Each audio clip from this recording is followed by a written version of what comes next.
Hello दोस्तों, स्वागत है आपका एक नए वीडियो में। मैं एडवोकेट हिमांशु स्वागत करता हूं अपने YouTube channel legal aid with Himanshu में। तो दोस्तों, आज हम लोग बात करने वाले हैं AIB 19 का एग्ज़ाम, जैसा कि होने वाला है 2024 में। और जैसा कि आपको पता होगा कि आपने अगर स्टेट बार काउंसिल में रजिस्ट्रेशन कराया तो आपको 2 साल के अंदर AIB का एग्ज़ाम देना पड़ता है, नहीं तो आपका जो स्टेट बार काउंसिल में इनरोलमेंट है वो भी ख़त्म हो जाता है। तो यानी आपने अगर स्टेट बार काउंसिल में रजिस्ट्रेशन कराया तो आपको 2 साल के अंदर AIB का एग्ज़ाम देना ही देना है। तो कुछ लोग होंगे जो 2024 में जैसा कि आपको ये भी पता होगा कि 2 बार एग्ज़ाम होता है एक साल में। तो पहला जो कि हाँ, उम्मीद है कि फरवरी तक लास्ट तक जो है फॉर्म आ जाएगा AIB का। तो हम बात करेंगे कि AIB जो 19 होने वाला है उसमें क्या क्या पूछा जाता है, किस पोर्शन से कितने क्वेश्चन आते हैं और क्या स्ट्रेटजी होनी चाहिए हमारी पढ़ने की कि हमारा AIB का एग्ज़ाम क्लियर हो जाए। और हम ऑल ओवर इंडिया में, क्योंकि जब आप AIB का एग्ज़ाम क्लियर करते हो तो आप ऑल ओवर इंडिया में, चाहे वो हाई कोर्ट हो, डिस्ट्रिक्ट कोर्ट हो, सुप्रीम कोर्ट हो या किसी भी हाई कोर्ट में जाके प्रैक्टिस करने का आपको अधिकार मिल जाता है। यानी तो आज हम लोग बात करेंगे AIB 19 के सिलेबस की कि क्या क्या सिलेबस है इसका और क्या कुछ हमारे जो नया सिलेबस है उसमें ऐड हुआ है।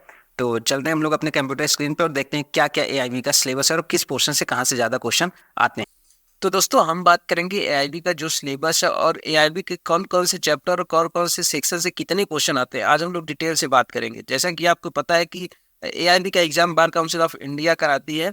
और अगर मैं बात करूं तो जो ये सिलेबस है वो 19 का सिलेबस है, AIB 19 का। अब बात करें अगर कि हमारा जो पेपर का लेवल होता है वो कैसा होता है, तो वो होता है मॉडरेट टू डिफिकल्ट। जैसा कि आपको पता है कि ये एग्जाम ओपन बुक एक तरीके से एग्जाम होता है, आपको डायरेक्ट ले जाना अलाउ होता है। तो आप के जो क्वेश्चन होते हैं वो थोड़ा सा मॉडरेट टू डिफिकल्ट होते हैं, क्योंकि इजी नहीं होते हैं।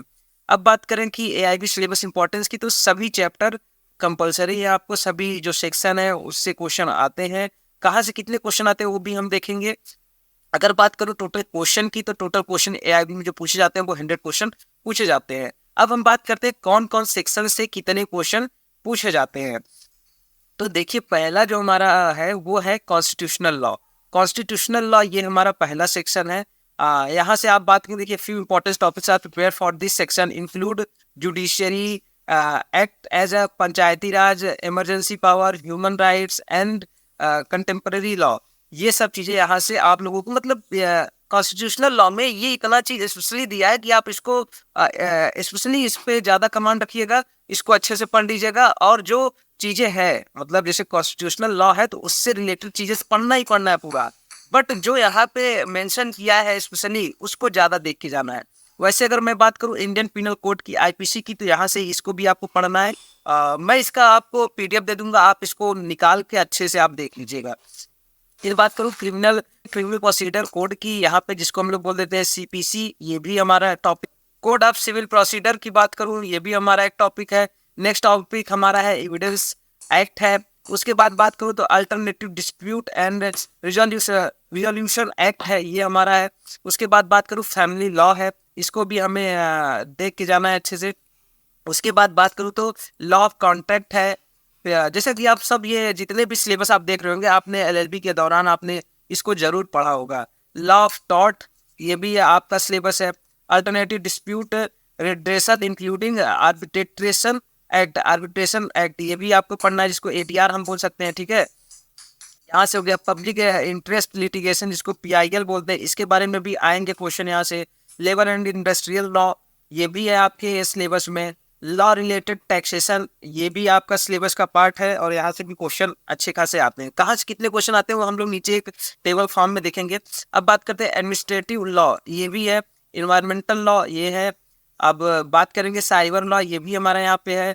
टैक्सेशन लॉ ये भी है। द लैंड एक्वाइजेशन एक्ट, ये भी हमारा है। उसके बाद करें इंटेलेक्चुअल प्रॉपर्टी लॉ, ये भी हमारे पास यहाँ सिलेबस में पूछे जाते हैं। अब हम बात करते हैं कि सेक्शन वाइज कितना वेटेज क्या क्या है। अब देख रहे होंगे आप यहाँ पे 2023 लिखा है। जैसा कि आपको पता है कि अभी फॉर्म नहीं आया है 2024 का, तो अभी जो है कि सिलेबस जो होता है, देखिए सिलेबस अधिकतर हर साल का सेम ही होता है। तो अगर कुछ चेंजेस आएगा तो वो 2024 का जो भी जब फॉर्म आएगा तो वो चीज़ तब पता चलेगी। तो अभी हम लोग मतलब पिछले आप देखेंगे तो यही सिलेबस रहा है, ठीक है। तो उसी के बेस पे ये वीडियो मैंने बनाया है। अब हम बात करते हैं कॉन्स्टिट्यूशनल लॉ की, तो यहाँ से 10 क्वेश्चन आते हैं। तो आपको ये तैयार करना है और इसमें क्या क्या तैयार करना है वो आगे आपको मैं दे दूंगा इसका PDF, आप उसमें देख लीजिएगा। फिर बात करता हूँ IBC, इसमें से 8 क्वेश्चन आते हैं। फिर बात करूंगा CRPC, तो इससे 10 क्वेश्चन आते हैं। और CPC, code of civil procedure, यहाँ से भी 10 क्वेश्चन आते हैं। मतलब आप देख रहे हैं ना, CPC, CRPC और कॉन्स्टिट्यूशनल लॉ, यहाँ से 10-10 क्वेश्चन पूछे जा रहे हैं। तो ये सब टॉपिक है, मतलब ये सब टॉपिक को आपको अच्छे से तैयार करना है, यहाँ से काफी क्वेश्चन पूछ लिए जाते हैं। फिर बात करूं एविडेंस एक्ट की, तो यहाँ से भी 8 क्वेश्चन आते हैं। फिर बात करूं alternative dispute redressal including arbitration act, यहाँ से 4 क्वेश्चन पूछे जाते हैं। देखिए, तैयारी आपको यहाँ ऐसे रखना है, जो ज्यादा क्वेश्चन पूछे जा रहे हैं उसको हमें ज्यादा अच्छे से देखना है, और जो यहाँ से कम क्वेश्चन है वहाँ में थोड़ा सा कम टाइम देना है, लेकिन पढ़ना सभी को है। अब बात करें फैमिली लॉ की, तो यहाँ से 8 क्वेश्चन बन जाते हैं। PIL यानी पब्लिक इंटरेस्ट लिटिगेशन की बात करूँ तो यहाँ से 4 क्वेश्चन बनते हैं। एडमिनिस्ट्रेटिव लॉ की बात करूँ तो यहाँ से 3 क्वेश्चन बन जाते हैं। Professional ethics and cases of professional misconduct under BCI rules, bar council of India rules, यहाँ से 4 क्वेश्चन। कंपनी लॉ की बात करूँ, यहाँ से 2 क्वेश्चन पूछ लिए जाते हैं। इन्वायरमेंटल लॉ की बात करूँ तो यहाँ से भी 2 क्वेश्चन आते हैं। साइबर लॉ, यहाँ से भी 2 question. Labour and industrial laws की बात करूँ तो यहाँ से 4 question.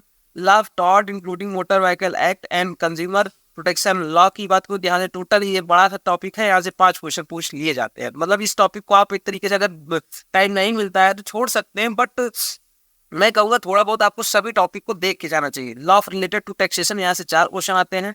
Law contract specific relief, property laws, negotiable instrument act, यहाँ से आपके 8 क्वेश्चन आते हैं। तो आप देख रहे हैं ना, यहाँ पे भी काफी टॉपिक है, जैसे लॉ ऑफ कॉन्ट्रैक्ट, उसके बाद रिलीफ, ये सब। लैंड एक्वाइजेशन एक्ट की बात करूँ तो यहाँ से 2 क्वेश्चन आते हैं। इंटेलेक्चुअल प्रॉपर्टी लॉ की यहाँ से 2 क्वेश्चन आते हैं, और ये हमारा अगर हम मिला देंगे तो हमारे टोटल 100 क्वेश्चन हो जाते हैं, जो कि हमारे AIB में पूछे जाते हैं।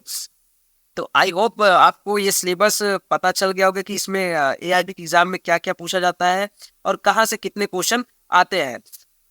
तो अब हम बात करते हैं उनके लिए, जैसा कि आपको पता है कि AIB का एग्जाम साल में 2 बार होता है। तो आप फरवरी में लास्ट तक, मुझे जहाँ तक लगता है AIB 2024 का पहला फॉर्म आ जाएगा, तो उसके हिसाब से आप तैयारी करते रहिए।